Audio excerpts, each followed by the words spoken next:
Hi everyone, it's Isabel here, and I thought for today I would some new content and try recording a makeup tutorial of how I do my usual everyday makeup. I've never really filmed something like this, so I'm sorry if some of the clips are hard to follow, but I thought I'd give it a try anyway, and if you guys like this, I'll try and film more. But now, let's just move on with it. So first off, I'm going to start cleaning my face off with my favorite cleaning wipes by Simple. I get these at Target, and they're really good for delicate skin.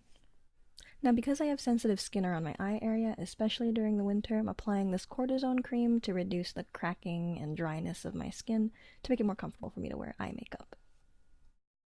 And on top of that, I also apply the CeraVe face lotion to prevent any other drying or cracking that may occur throughout the day. To combat dry lips, I apply MAC's Lip Conditioner Hydrant. Instead of a typical liquid foundation, I use a tinted moisturizer by Hourglass. It's called Illusion in the shade beige. I found that it matches my skin tone better, and for my sensitive skin, I prefer to not use a full-on liquid foundation. To apply it, I'm using Sephora's mineral powder brush. It's number 45. Typically supposed to be used with powder, but I like it for my liquid foundation or anything liquidy as well as powder. Now, because I didn't use a typical liquid foundation, I'm going back with Benefit's Boing Concealer in shade number 3 to cover up any dark spots or dark circles and redness that my tinted moisturizer did not cover. I typically focus on the under eye area, the chin, and on my nostrils for a more porcelain finished look. Now, to really achieve that porcelain look, I'm covering up any shine that I may have with my pressed powder by Jane Iredale. I believe it's either called cappuccino or mocha, something that sounds like coffee. Now for my facial contouring, I'm using Tarte's Amazonian Clay, and I believe the shade is called Park Avenue Princess. And for my facial contouring, I do this really funny looking fish face where I suck in my cheeks, and I just take the bronzer and go up my natural cheekbone to really make them pop out. And then also later I go under my chin area and just to make my facial features look a little bit more pronounced.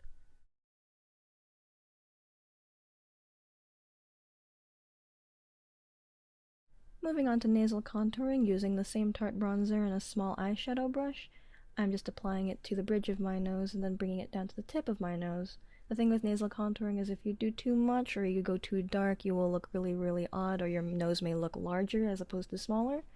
So just go with the natural curves of your nose and make sure to blend it out as much as you can so you don't look like you got a really bad tan on your nose. Now I'm contouring around the tip of my nose and around the nostril area. Just remember to blend it out and don't apply too much, just a little bit of bronzer goes a long way.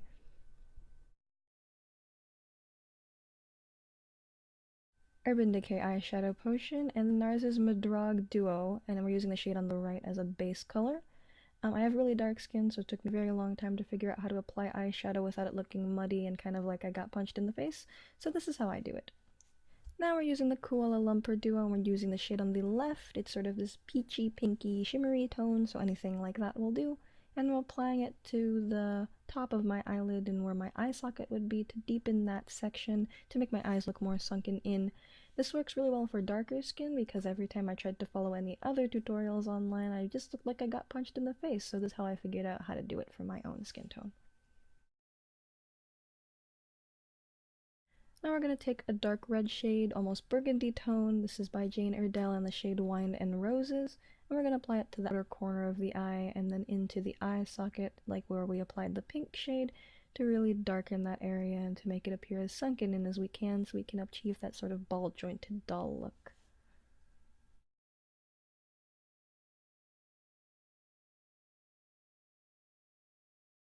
And this is what your eyes should look like when you've gotten to this point. Now we'll take this shimmery pink color. This is also by Jane Iredale in the shade Nude. We're applying it to the center of our eyelids to sort of soften up that really dark tone that we have right now and to also make our eyelids appear rounded.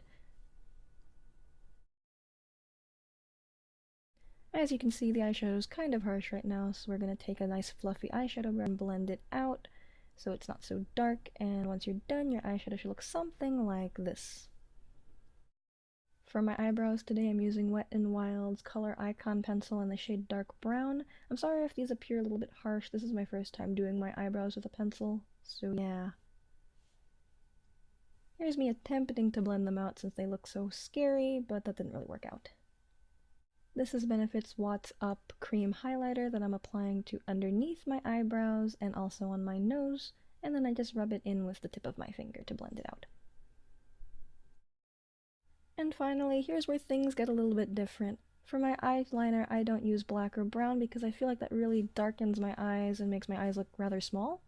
I have very short lashes, so instead I use NARS's white eyeliner pencil, so when I apply my mascara, my eyelashes aren't lost. I don't like wearing false eyelashes since that irritates my eyeballs and my skin, so using white eyeliner really makes my eyes pop out and make them look a lot larger. Now, to give myself the illusion of having longer and fuller lashes than I actually do, I take Stila's felt tip liquid liner and give myself a wing on either sides of my eyes. That just gives me the illusion of like having longer lashes than I actually have.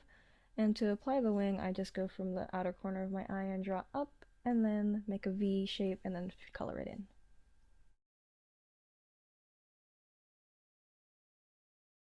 And here's what your eyeliner should look like. Now here I do what people typically use their white eyeliner for. I'm applying it to the bottom corner of my eye on my waterline. I don't put any mascara or anything black on my waterline because my eyelids get very greasy and that just tends to smudge. And here's me curling my eyelashes. I'm sure you've seen plenty of people do this, so I don't really need to say much. My eyelash curler is purple, and I think that's pretty cool. I got it at Sephora, and it works pretty well. Here's me applying my mascara. It's by Physicians Formula and gives me sort of a more false eyelash look. And here's what we look like when we're all done with the eyeballs. Here is a very, very long clip of me applying lip liner. I know it's going to be a little bit boring, but this is MAC's Kiss Me Quick, and I mostly apply this not for color or anything like that, but for longevity of my lipstick. I've noticed since I've started using this underneath my lipstick, it really helps keep it on through eating. I've never had to reapply lipstick while using this lip liner, so I highly recommend it.